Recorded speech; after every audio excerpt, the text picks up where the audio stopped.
Good afternoon, and thank you for joining today's webinar. Before we begin our session, there are a few items to share with you. Today's session will be 60 minutes in length. We have allotted time for questions, but in order to stay within our hour of time, we will not be able to answer each question individually. Also, some questions may take some additional research on our part, and we may take some additional time following the webinar to answer your questions. All phones are in listen-only mode today, but questions may be submitted at any time during today's session using the chat function. You can access the chat function by clicking on the cartoon thought cloud in the upper left corner of your screen. Now, I am pleased to introduce Paul Preston, Program Administrator, who will introduce today's session and get us started. Good afternoon, Paul. Thank you, Michael. Michael is a real trooper. As you're probably aware, at ODE, sometimes we're building the plane as we're flying it, and that is the case today. We made last-minute changes to this PowerPoint presentation, and Michael, as usual, just worked with us, and actually we've got the new updated PowerPoint right here. And so we are really pleased that there are as many of you participating today, and I'm very, very pleased that Faith Beringer, Assistant Director of Office Quality School Choice, and Russ Howard, Project Manager, are participating with me today because they're the real experts at this. I'm the newbie, and they have done a wonderful job of mentoring me. Actually, I feel like I know the program very well now, but it's good to have them here for the support in presenting today. So, having said that, welcome Faith and Russ. Thank you. Thank you. Thank you. Okay, Michael.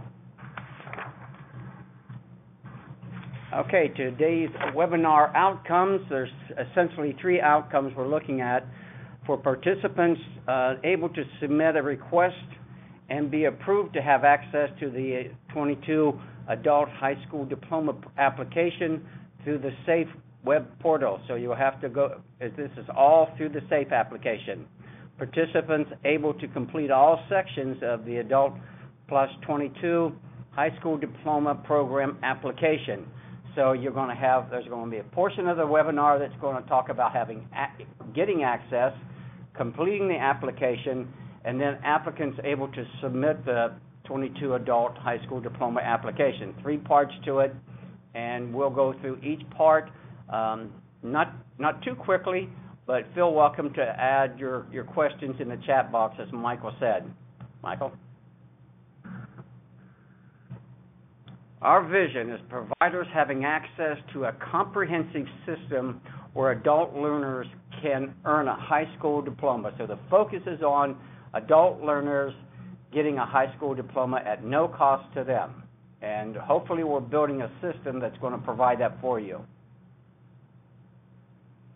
Mission to assist in the development, growth, and expansion of high-quality educational programs for adult learners seeking to obtain a high school diploma and assure availability of such programs in approved educational institutions outlined in revised code sections 3314-38, 3317-23, 3317-24, and 3345-86.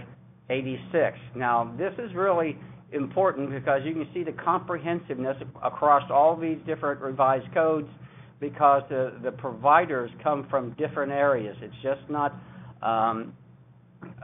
charter school dropout recovery programs, and we'll get into that in a few minutes. So this is a comprehensive program, and I will tell you, once you get in there and actually see the application, and later on in future presentations, when you see the student, the adult learner application, it's really, they've done an incredible job pulling this together.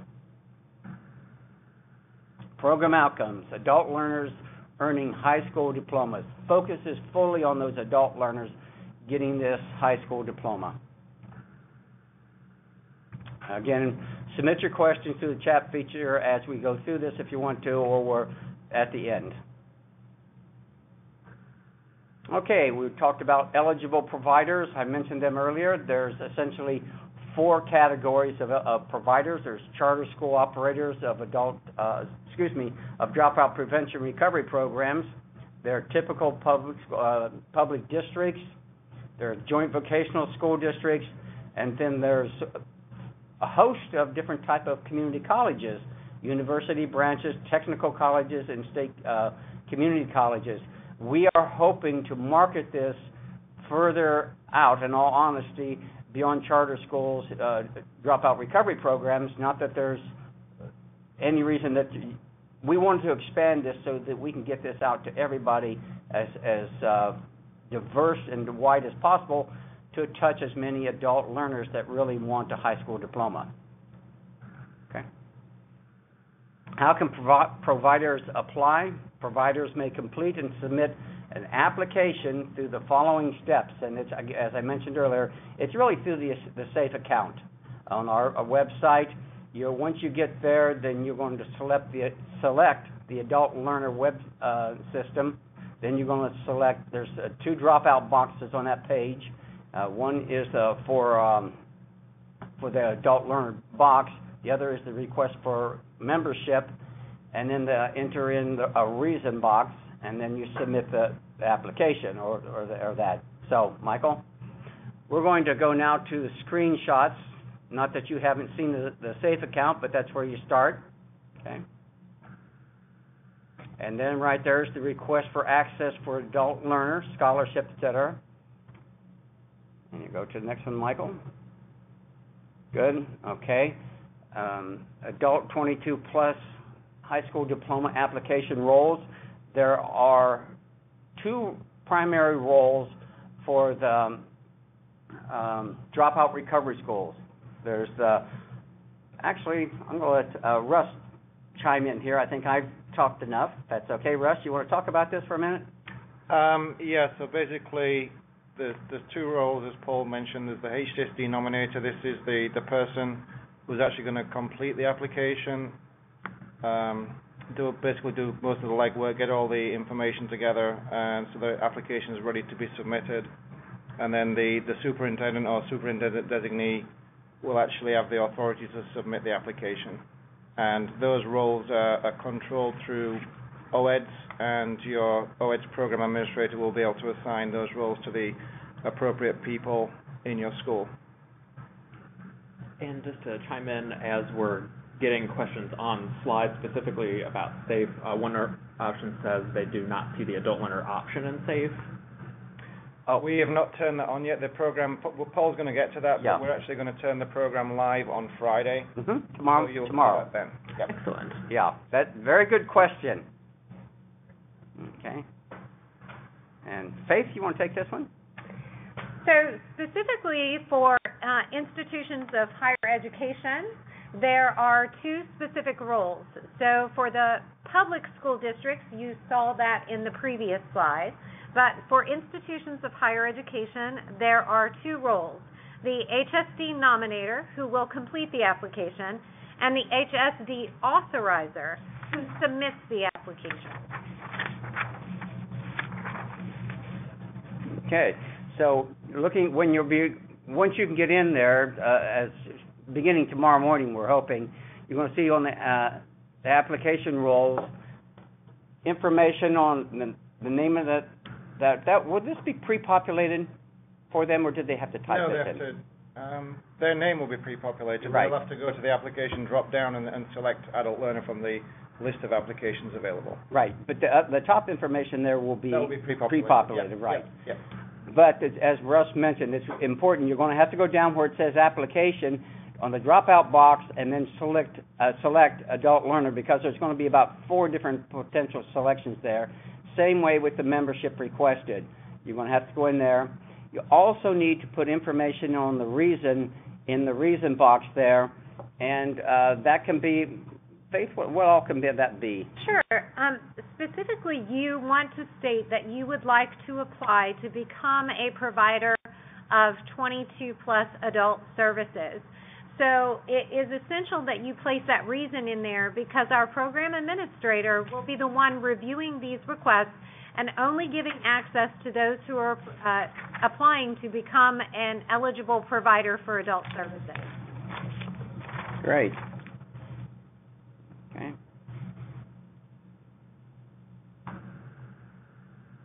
Okay, I think we've discussed this, but just for your information, this is the process, okay? You go on, Michael.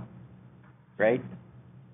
So once you have gained access or been given the adult learner option when you sign into your SAFE account, you will click on the adult learner link. From that adult learner, then you will be taken directly into the provider application. Good. And so that page will look like this when you first get in there. And you'll see at the bottom there, it talks about details on the right-hand side. We just picked Dublin because that's where I live. No, it just was there. So anyway, so down on that bottom line, you can see where it has information on the school district that had already logged into the SAFE account, and that details page there. So, Russ, do you want to say anything else on this page? No.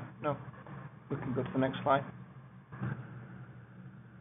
Great. Now, on that next slide, you're not going to see that big red box up there that we put out there where it says Provider tab.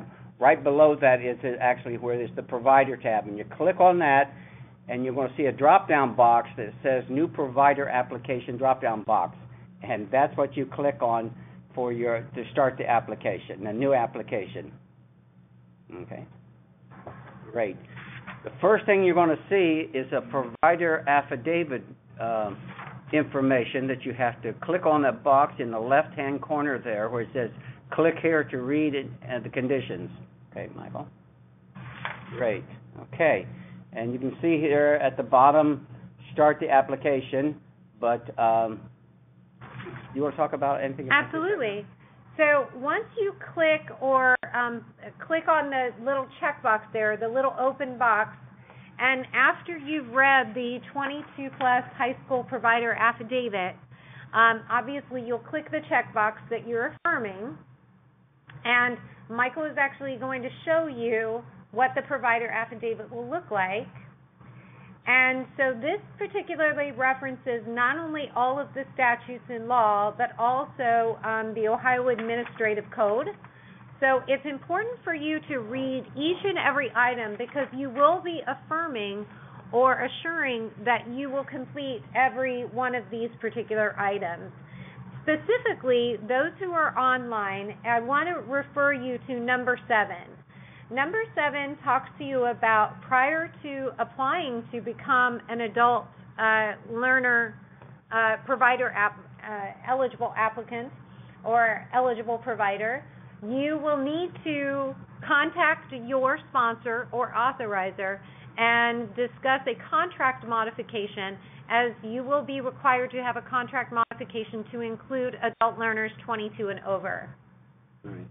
And just to go along with that, what's the role of the authorizer oversight with this program too? Do they have oversight responsibilities? Yes, thank you, Paul, for asking that question. Actually, in rule in the Ohio Administrative Code, the sponsor is required to provide oversight to the 22 plus program.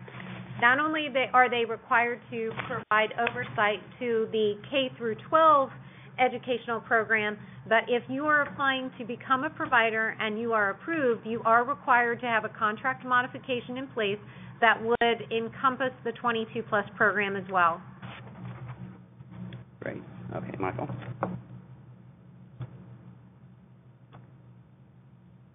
So it is essential that you look at the drop-down box in the bottom left-hand corner where it says associated orgs.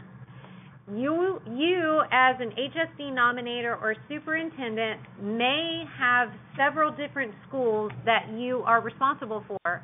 So it's essential that you click on the IRN and the school that you are associated with or would like to start an application. Once you click on that particular IRN, then you would press the Start Application button. You can go on, Michael. Yeah, do you want to answer that question? So I'd like to answer the question. It's Dr. A who has asked the question, is a governing authority resolution required as well?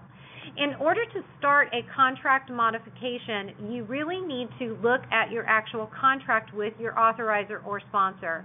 You need to follow the contract modification requirements. That would more than likely and require you to have a governing authority resolution, because you will be required, your governing authority will be required to approve the contract modification. Your sponsor will be required to approve that modification as well, and then it would be submitted to ODE in the Office of Quality School Choice. However, again, yes, a resolution would probably be required if it is within your contract. So at this point, you have selected in the drop-down box and you've clicked on the Start Application, and you would then, in order to start the application, I know it says Submit, however, that does not, you are not, you're just beginning the application process. This is not the end. You're not submitting your application. You're just submitting the affidavit to begin the application. Good, okay. Russ, you want to talk about this general information page, that's the first point of contact? Well, this is really pre-populated. It's just to confirm what the school is and all the details, the address, etc., and the current status of the application. So you can see that it's the 22 plus high school diploma program. The application status is started because you're just getting going at this point, and you're in the first year. So this is really just an informational page. If you see anything wrong on here, I would contact the program administrator, who's Paul, who can probably help you rectify any of those issues, or let you know how you might go about doing that. This information that's populated on the General tab comes directly from OEDS. In the event that any of the information that's pre-populated here, contact your OEDSR administrator first, and then if you still have questions, contact Paul, and he can help you. Whatever. Right. Okay. Thank you, Michael. Okay, Personnel tab. Not much information on there right now, but you see on your right there assigned roles. So there will be assigned roles, and that's the HSD nominator. Faith, you want to talk about this for us? Absolutely. I'm sorry? Oh, no, sorry, go ahead. Oh, so all of the individuals that you've given an OEDS role to, whether that be an HSD nominator or the superintendent, will be populated there in the left-hand side box. You can see right now that it is highlighted in the left-hand side, and then you can give them available roles over here, or you can take those roles away. For example, you'll see the available roles in the left-hand side, and there's nothing right there because there's no roles associated with that individual other than the actual assigned role, which is the nominator, HSD nominator role. You can, however, delete this person's role by clicking on that nominator role and then toggling that back using the arrow key to the left. Yeah. What this page will do as well, is actually allow you to assign additional HSD nominators. But as far as superintendents go, that role is purely in OEDS, right. And you can assign or deassign that role from within this application. So what is an HSD nominator? What's that? Some of their responsibilities. The HSD nominator for this program is basically the person that's going to be completing the application and getting it to a point to where it's ready to submit, and then the superintendent would then log in. They'd log out, and the superintendent would log in, verify the information, and then go ahead and physically submit the application on behalf of their school. Okay. Are there any qualifications for this person to have, any degrees or anything like that? No, it's just a designated role within the school as far as I'm aware. Right, okay. Right. So it's just a designated, and this is the person I'll probably be in contact with the most, I would think, right? Yeah.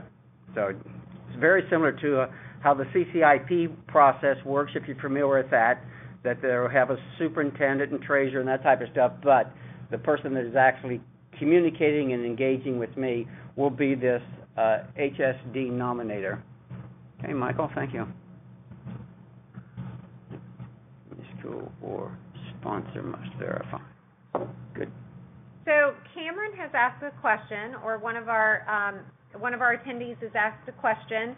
The superintendent of the community school or the sponsor must verify. The superintendent is the one who will actually submit the application to ODE for approval for the provider application. The sponsor, on the other hand, is just to provide oversight to the actual program under the contract modification. Good. Okay, so we're going to go to application tab, and there's 8 sections to the application of this application portion. It's interesting. It's the big thing is called the application, but what's really the application is this information here that needs to be in these 8 different areas. And the very first one is the graduation rate.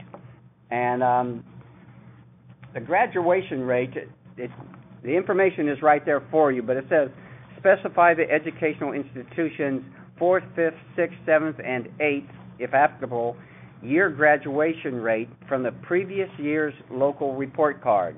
So this is the previous year, so it's going to be really recent information we're looking for there.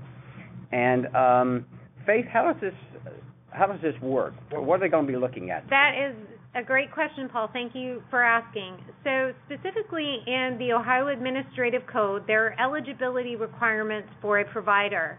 One of those eligibility requirements is, of course, to meet the educational institution requirements as outlined previously. For example, community schools, JVSDs, traditional public school districts, and institutions of higher learning.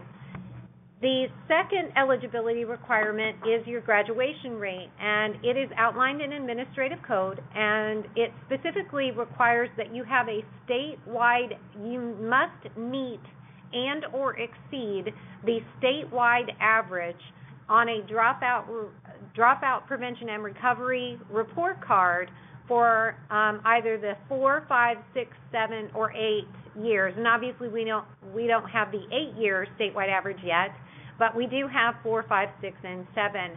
So consequently, we will be looking at your graduation rates in any of those years to determine whether you have met the statewide average in any of those years.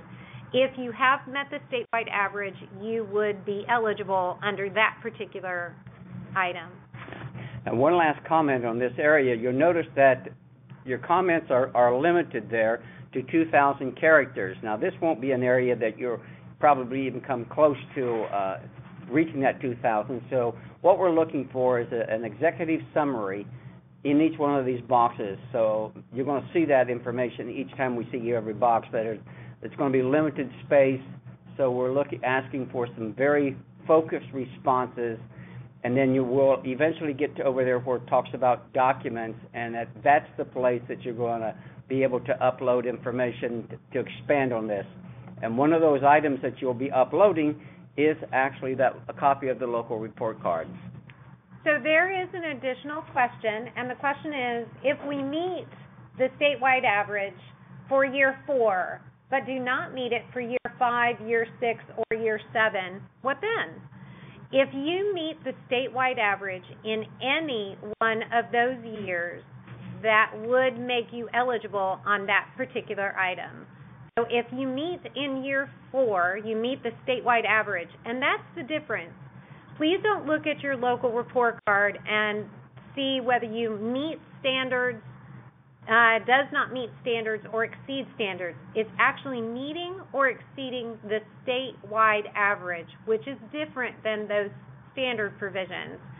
So look at the statewide average. If you meet it in year 4 but not in any of the others, or vice versa, then you would meet it. However, if you do not meet the statewide average in any of those, you would not be eligible to become a provider. That's a great question. Yes, it was. Okay. Oh, okay, we're there already. Thank you, Michael. I didn't see it change. Okay, number 2 talks about, that's the assessment process for new enrollees. And here it's briefly described the educational institution's assessment process for new enrollees, which must include assessment of achievement level and employability skills. And it talks about supporting documents by uploading in the document portion. Again, we're looking for an executive summary here, and that's about it. Any additional comments? No. Okay. Great job. Okay.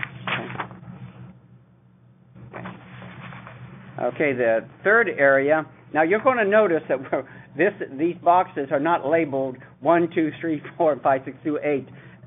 That's probably a change we'll be making down the line, but right now it was set up this way. So, but this is box number 3, and this area here is the process for assessing competency and awarding of prior credit. Now, Faith is going to weigh in on this because this is an area of passion for her, or at least she has some good insight into this area. So, Faith, you want to talk about how they're going to be awarding this prior credit? Well, obviously, this is something that you need to consider, and it needs to be a very comprehensive process on how you award prior credit. That may be a review, obviously, it would be a review of previous transcripts from other schools, but it could potentially look at other areas as well. And we will look forward to the information in regards to how you plan to award prior learning credit as we review your applications. Good, thank you. Okay, this is our next box, and this is support services offering details. And it says, briefly describe the support services offered by the educational institution, including academic and career counseling. Again, an executive summary of this, and it's pretty straightforward there, as much as it can be. So, Michael. Okay, and our next area is the career technical training offering details, and this is a very interesting area. Talks about briefly describe the career training offered by the educational institution and the workforce credentials expected to be earned by adult learners. So you're having an additional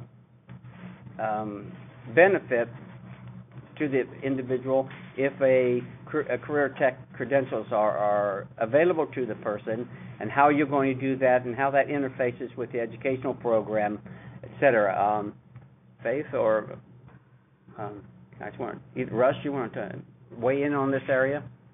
I don't have anything on this, do you? No, I don't. Okay. Thank you. Okay, so this could be an interesting area. That's all I'm going to say. So we look forward to see what your responses are going to be on the executive summary. Hey, Michael. Thank you. Okay, educational services offering details, and again, we're looking for that. And here's essentially what it would be: describe and when and where educational services shall be offered by the educational institution, including evidence that an adult learner shall not be assigned to classes or settings with students who are younger than 18 years of age. And if you're a dropout recovery school and you have a morning session and an afternoon session, we're not going to tell you how you deliver these services, but you can be creative in how you're going to do this, and but again, the focus is so that they're not in the same classes together. You need to be two separate programs completely. So if you have an audit, it needs to be valid that it is indeed two separate programs. Okay, Faith, you want to add to that at all? No. Okay. Not right now. Thank you. Okay. Number 7 is a program offering details for adult learners. Now, this will appear to be very similar to the one that was just before, but it's not. Briefly describe how the program offered by the educational institution is accessible and appropriate for adult learners. And now the focus is on how is this program appropriate for the adult learner? How is it different from your K-12 programs? And let me just give a little bit of context. In the event that you have a 30-year-old who would like to enroll in this particular program, who will be in the 22-plus program, how would the services to a 30-year-old differ from, say, someone who is in your dropout recovery program who is 16 years of age, or in a traditional district who's 16 years of age? So you really need to think about how you would approach an adult and how you would truly provide comprehensive services to an adult age 22 and over. Okay, Michael. Okay, now these two, again, are very similar. All three of these have a similar type of response, but at the same time, there's going to have to be able to be differentiated between that. It says, briefly describe how the program differs from that offered by the K-12 if the educational institution also enrolls students in those grades. So if you're an adult dropout recovery program and you're only serving 9 through 12, this will be a little easier to do. Well, either way, you're going to have to be able to differentiate what the differences are between your current program and the program that you're proposing. So, okay. So before we move on, we have a couple of questions. The first question is the statewide graduation rate for dropout recovery or for regular standards? Well, let me read to you what it actually says in the rules. In the Ohio Administrative Code, Rule 3301-45-03, B, no educational institution or provider may apply which has a graduation rate lower than the statewide average for dropout recovery and prevention programs for the previous school year as defined in Section 3302.02 G1 of the revised code. How we are defining that is for statewide average for the 4, 5, 6, 7, and 8 years for the previous year on a dropout prevention and recovery report card. And again, that is for the previous year. Let's address some of these other questions, if it's okay. Absolutely. So then the next question that we have is, can we only include services/training programs we currently offer, or can we include programs we plan to include with the initiation of 22 plus? No, that's fine. Yeah, I would think yes. Because you are going to be offering new services, new and different services to address those. I think you're the one who mentioned it to someone else that I was listening to. If you're providing services to your current dropout recovery kids and they're not making it, you can't. Why would you do the same thing with the adults? Because so we're looking for something that is different. Yes. And those are things that you would remember that within the application tab, those are only executive summaries. Yeah. In the docs tab, which we will talk about a little bit later, you will actually provide us more of a comprehensive look, a written statement, and a comprehensive written statement that specifically tells us exactly what you will be providing to those adult learners. And you can include those, and maybe it's also inclusive of the current program, but it's also additional items that you would be offering to your adult learners. All right, so the next question that we have is, can 18 plus be in the building at the same time? I want to tell you that the specific law states that the students, adult learners 22 plus, may not be in classrooms or settings with students under the age of 18. So classrooms, obviously that's fair, or settings, I would assume, again, that would be, in close proximity to students who are under the age of 18. The next question that we have is, can 22 plus be enrolled in CTE classes?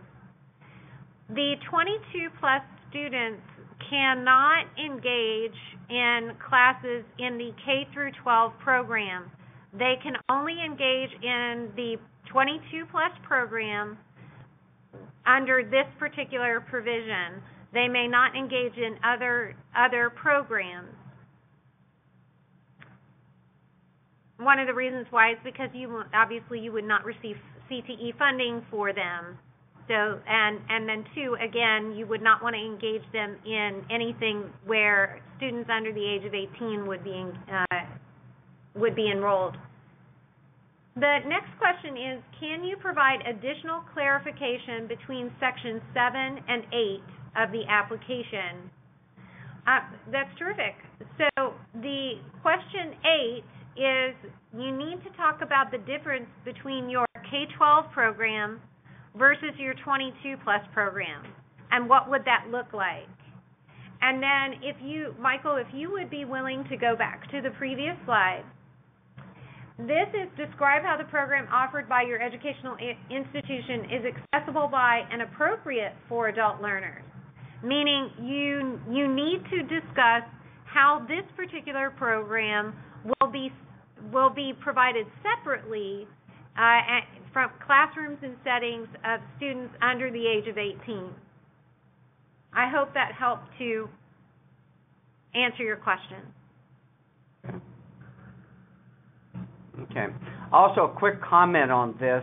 As I mentioned, we are building this plane as we're flying it, obviously. So with you, as you are going to be submitting applications, and I'm going to do my best to be accessible to you as quickly as possible as you have questions and need for assistance, etc. So don't hesitate to contact me as you have questions on technical issues or regarding any of these 8 areas of responses. I will interject one particular item, and it's just really a technical issue. Once you have uploaded your executive summary, it's important for you to save it in each particular area.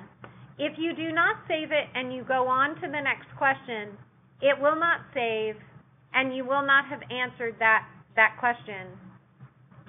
So it's really important that you save it.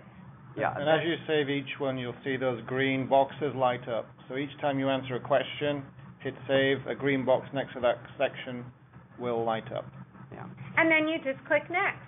And then, of course, you answer the next question, save, and the green box will light up, and click next until you're finished with all 8.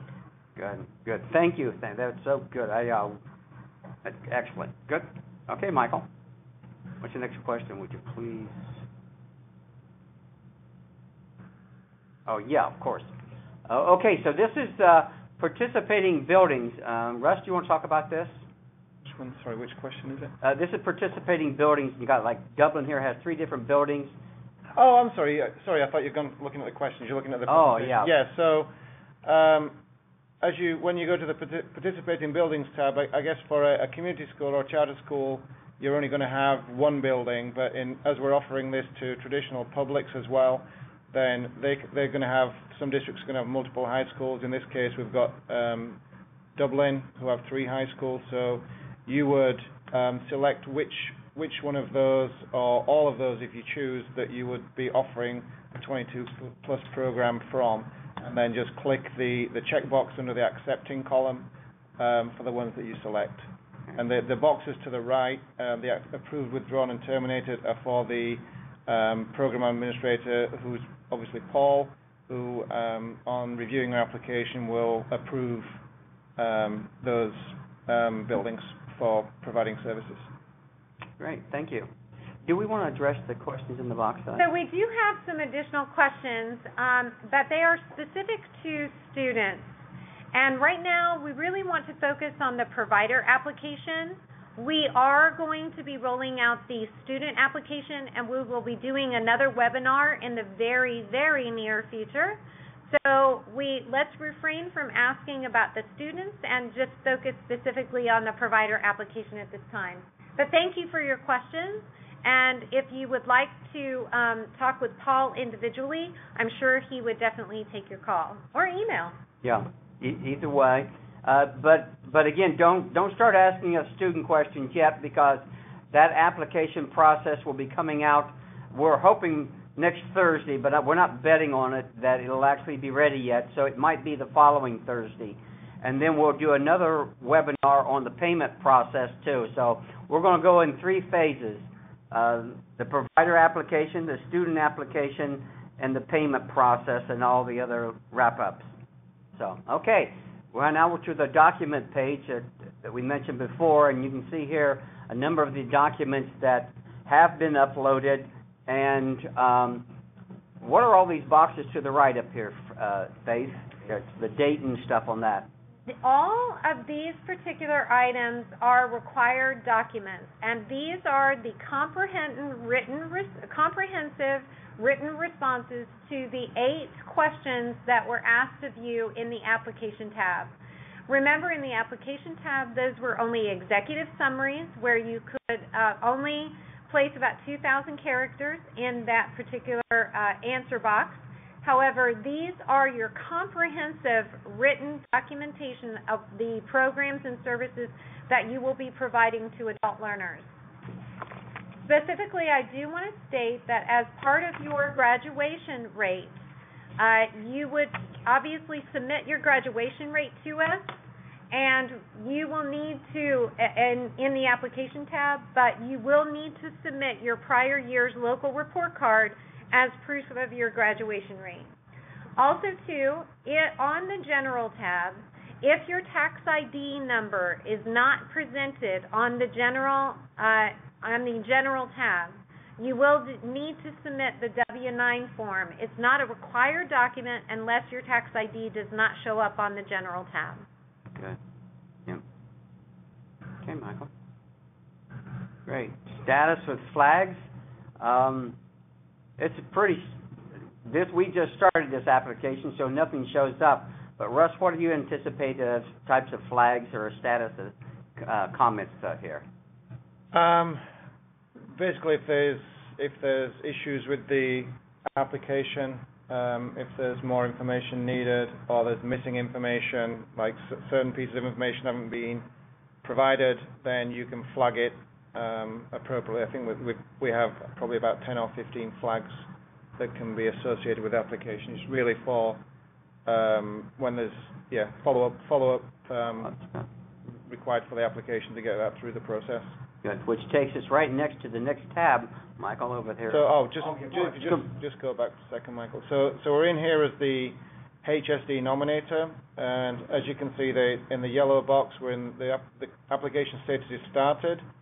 But as we mentioned earlier, only the superintendent or superintendent designee can actually submit the application. So, as you can see here, update status to, and it's no actions available because the HSD nominator is not allowed to submit. So this is the HSD's nominator view of this particular tab. Good point. Okay. And if we go to the next one, so this is the superintendent's view. So when the superintendent actually logs in, when the application's been completed by the nominator, then this is what they would see. So as you can see, they can change the status to submitted. And then that would then go to Paul for his review and go through the approval process. Okay. Great. Okay, so the last tab here is the comments and history log. And if you're familiar with the CCIP, it's not the same thing, but the concepts are similar there. There can be comments made and history log notices, etc. there. And as Faith likes to say, remember this is a public document, so anything that you type in there will everyone will see or can see or whatever. So, but you're all mature professionals. I'm certain all comments will be mature and professional. So, okay. Annual renewal process. So this is this application will need to be renewed on an annual basis, and but it'll be a renewal process. Since you've already completed one, it'll be really tweaks and updates and that type of stuff is what we're anticipating. Current funding ends June 30th of this year, and there's no guarantee that it'll actually get in the budget next time and move forward, but we're anticipating and hoping it will. And if there's a strong interest, my guess is that it will have a good chance of being funded for the next biennium. So, Michael, go ahead. As we mentioned, this is going to open up tomorrow, and we're hoping it's going to be tomorrow morning, but definitely it'll be available tomorrow, and you'll be able to get started on it. And please feel welcome to give me calls or an email, and I'll do my best to get back with you as quickly as possible. There's my contact information. So, do we have any additional questions, Michael? So I know that there are some questions, again, in relationship to virtual schools or e-schools and CAPS and student information. However, we will take that information back and we will try to get some answers for you. But again, we are trying to focus specifically on the provider application. And as we begin to develop the student webinar, the student application webinar, we will begin to think about those things and help to provide answers to those questions. Good. And we just had one additional question regarding the funding. Yes, there is a question, when does the funding end? The slides state June 30th of 2015. Should that be 2016? No, actually the funding ends June 30th, 2015. It was only a one-year line item budget, and as Paul stated, we would like to see that renewed because we would like to be able to provide services to adult learners. However, at present, the funding ends June 30th, and we will just need to wait on the next budget bill to see where we fall as far as funding. Yeah. Also, regarding your questions, we're already well down the line of developing an FAQ, and when we post the PowerPoint and the affidavit and a few other items, there will be a Q&A document on there too, which we will constantly be updating over a period of time. So you'll want to access that, and I'm thinking it's going to be on our website, right? I guess, you know. The PowerPoint? Everything's going to be on the Office of Quality School Choice's website. Right. So. There's one last question, and was there a deadline to submit the application? Please remember that the actual program funding ends June 30th. We would want you to submit your provider application as quickly as possible because you will be required to submit student applications within that as well so that they can begin to receive services. The sooner that you submit your application, the better. And remember that it will be open tomorrow. If you have direct questions about the provider application, please contact Paul Preston. Yeah. And we don't want to get too deep into this payment process, but you want to talk about that just a little bit, who can get paid for what? Or do you want to just wait? We will wait for the payment system. Again, let's get through the provider application and then the students, because these are all very comprehensive systems that everyone needs to understand. Yeah. And I'm just going to leap into it a little bit. You will not be paid until there's a completion, a passing of courses and tests or assessments. And we'll cover that more in the payment part. But so it really behooves you to get the application in as soon as possible, get the student application in too, so that once services are provided, you can be paid, because you want to get paid for this stuff too. So, okay, well, it looks like we have a couple more questions here.